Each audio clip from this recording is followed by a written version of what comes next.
Is Vitor Pereira really good enough to keep Wolves in the Premier League this season? Now, that's a question that I've seen banded around social media a fair bit after yesterday's loss to Newcastle and, of course, their poor form in the last 8 league games. Now, I'm going to be speaking in this video on my thoughts about Vitor Pereira, my thoughts about what's going on at the club, my thoughts about some of the fan base reaction as well. And if you have, enjoyed these videos recently, please subscribe to the channel, like the video. I'm 16 subscribers away from 2.3k, so I would really appreciate your support. And let's get straight into this one. And in terms of the game yesterday itself, there was a lot of things that frustrated me about the game, about the team, about the tactics as well. And I did make that abundantly clear yesterday, but I sort of wanted to break it down with perhaps a more level-headed approach. Now, this is a prime reason as well, by the way, why you should never take SofaScore ratings into account. We're just using this to show the formations from yesterday, because how on earth Agbadu is on a 7.4 is, quite frankly, beyond me. Now, in terms of the game yesterday, it was a frustrating one. It was a very weird one as well. As you can see, I mean, Wolves did start with Krejci in that midfield, a player that I did believe would come in straight into that back line, to be honest. And I did think he'd look really, really good there. Now, Mosquera, for me, was pretty poor. To put it quite frank, to be honest. There was also a clip I saw that came out, the actual clip from where he was sort of tussling with Dan Burn, and he just goes down like God knows, like he's been sniped, to be quite honest, and he just obviously didn't. It was a bit of a mad one. But in terms of the actual system and the team yesterday, I think it was frustrating for a lot of reasons. Now, Hwang starting was a frustrating one, but equally, as I've said, Jurgen Strand-Larsen was out. Now, could he have stuck with his traditional formation and could have stuck with that sort of 3-4-2-1 that we've been seeing with the 2-10s and have Tolu through the middle? I believe he probably could have done, to be honest. I think he could have done far worse than that, to be quite honest. I think the most baffling thing for me personally was seeing Bueno on the right-hand side. I really didn't understand that. Now, I understand it from if he was playing like a 10 position, he's a left-footed player, fair enough. But seeing wing-backs with opposite feet on both sides is absolutely ridiculous to me. And I just couldn't understand it. I couldn't understand the sort of thinking behind it, really. Of course, as well, I mean, Agbadu starting was a big talking point yesterday because he just, he's not exactly been undroppable, let's just say. I thought he was really poor in almost every defensive action. Obviously, his mistake, his lack of positioning, lack of awareness leads to Voltemada's, debut goal. And generally, it was a bit of a horror show, to be honest. Now, in terms of the first 20 minutes yesterday, I was quite optimistic. Wolves started the game really well. Should have got on the score sheet nice and early. And Tolu looks a real threat. And I've said Arokodare will be a great signing for Wolves, and I have no doubt about that whatsoever. Ultimately, he has to come off because obviously he's not quite fit enough to play. Now, the thing I want to speak about with regards to coming off is the players that came off. Now, as you can see here, Fer Lopez, for me, getting 13 minutes plus stoppages is just criminal. To be quite honest, he's one of them players, and I did see Manny said it. I know many of you will know Manny. He did say on Twitter that he'll be one of them players that Wolves look back on as a regret, similar to the Vitinha one, where he couldn't really get a game for Wolves, and none of the players sort of. He's one of them players that didn't really fit in at Wolves because the manager didn't like him or whatever reason, and he goes on to do almost what a Vitinha did and go on to be a world beater. And I could see that with Fer Lopez. I really do rate Fer Lopez. I've been calling for him to start for weeks now, and I know Newcastle's a physically demanding game, which is why I was surprised he didn't put Marshall Monetzi in, to be honest. But in terms of Fer Lopez is one of those players for me that must be getting minutes for Wolves. How on earth you can look at this current Wolves side and Fer Lopez cannot get in it is beyond me. Look at the quality or the lack thereof in this squad. It's dreadful, to be quite honest. Majority of the squad. Hwang was just, he's not, he wasn't the worst player on the pitch, but he wasn't particularly unbelievable.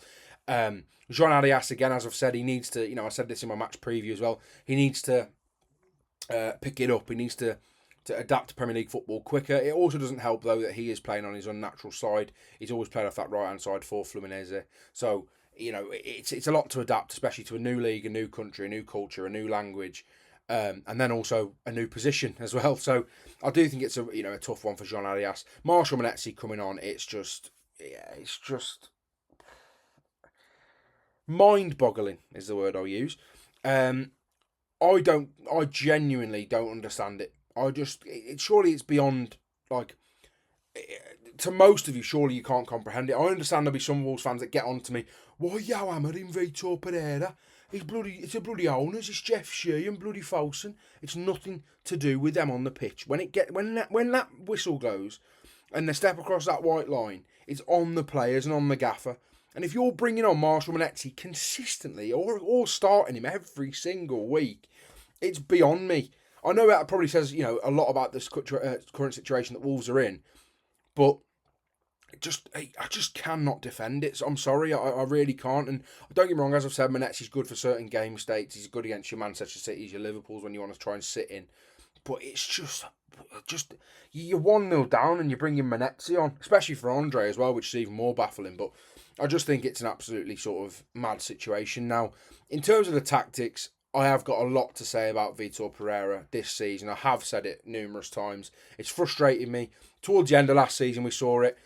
It is the most predictable football in the Premier League. It just is. And that tells you exactly why Wolves are where they are. The football is, you know exactly every single week. I don't even bother making these tactical breakdown videos at this point. I don't even need to. Because you just see the same football, the same patterns of play, the same predictability every single week. And even, yesterday, obviously he goes to a back four.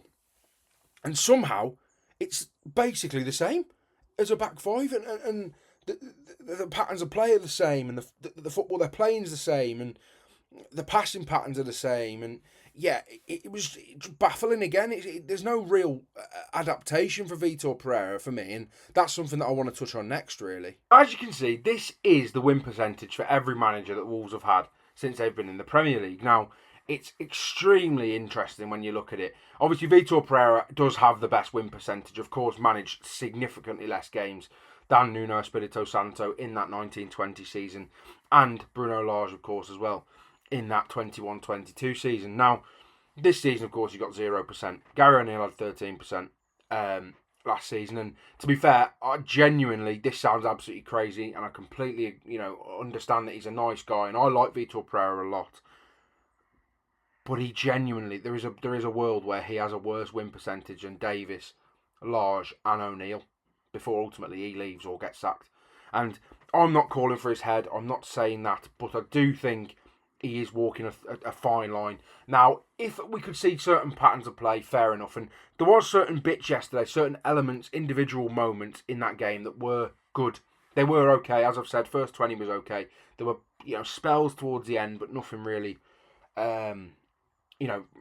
outstanding in the second half. And I do think it's massively concerning. Now, don't get me wrong, like I've said, Vitor Pereira might just be going teetotal. You know what I mean? He might just be thinking, do you know what, lads? I'm laying off the booze, and that's why we've got 0 points. But seriously, when Wolves are conceding 9 goals in 4 games, 4 of them in one game at home. I know it's Manchester City, but 4 in one game, opening day of the season. It is just abysmal, isn't it? And I do want him to succeed. I'm not being ludicrous when I say, I want him to go. I'm not being harsh when I say I want him to go. I don't want him to go yet. But we need people. You fans deserve more. That's all I'll say. I think Wolves fans deserve more. I think they deserve better football. I think they deserve more quality. And does it boil down to the owners to an extent? Yes, it does. I've just sort of controversially not blamed them ridiculously for the performances, because ultimately the players on the pitch are the players on the pitch. The reason the players on the pitch are the players that are on the pitch is because of the owners, of course. Now, it was an underwhelming window. Some really good signings. Fer Lopez for me, a really good signing if he plays. Tolero Kadare, really good signing. Chachua, really decent signing for the fee. Muller-Wolfer remains to be seen. But generally, I was okay with most of the signings. Krejci I liked as well. But for me, I don't think they're blame free. I'm not saying they're blame free whatsoever. I think she and Fosun have massively dropped the ball again. Not the penny.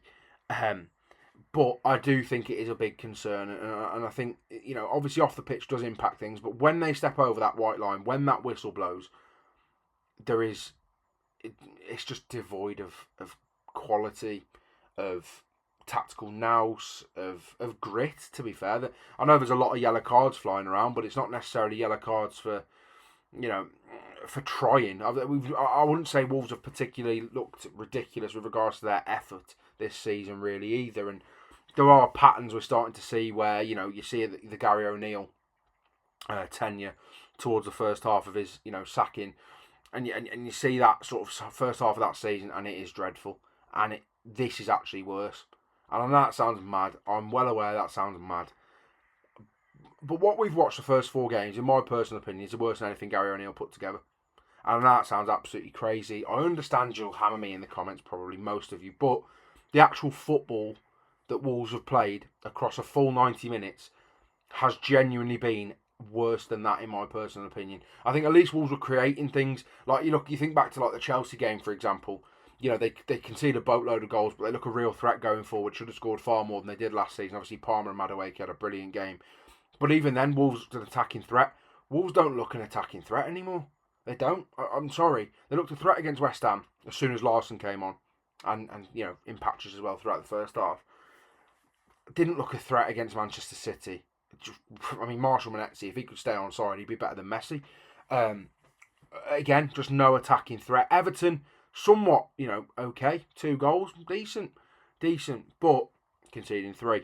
So it's, conceding boatloads and not scoring enough is the issue.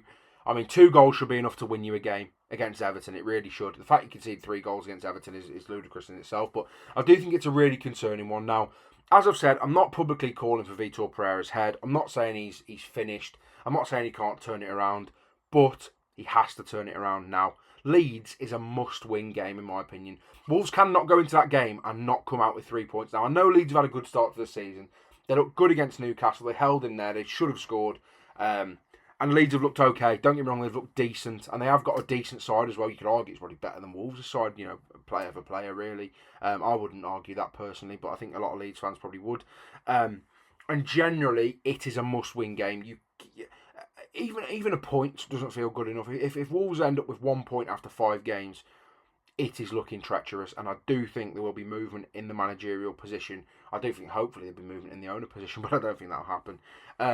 So I do think it's a really concerning time. And I want to know what you think, Wolves fans. I don't want to make these videos all doom and gloom. It's just frustrating the life out of me because I enjoy making content. I want to make content. But when I'm seeing just constant, same mistakes every week, Agbadou playing the same every week, Manetzi coming on or starting every single week, Fer Lopez not getting any chance every single week, it's just beyond me. Now, I just hope that they do turn it around for Wolves' sake, for your sake, because as fans, you deserve more than what you're currently watching right now, and what you're paying, by the way, an extortionate amount of money to watch. Now, despite all the doom and gloom, I really do hope you did enjoy this video. I'd love to hear your opinions in the comments below because I know it's a very controversial sort of video and I'm well aware of that, but I'm ready to take the heat, to be honest, because I've got very valid points in my personal opinion. I really do want to interact with you all. I really enjoy interacting with all your comments, so please do leave them below. Check out my social media in the description, my TikTok and my Twitter. I will get back on TikTok soon. Thank you all for watching this video, and I'll see you all in the next one.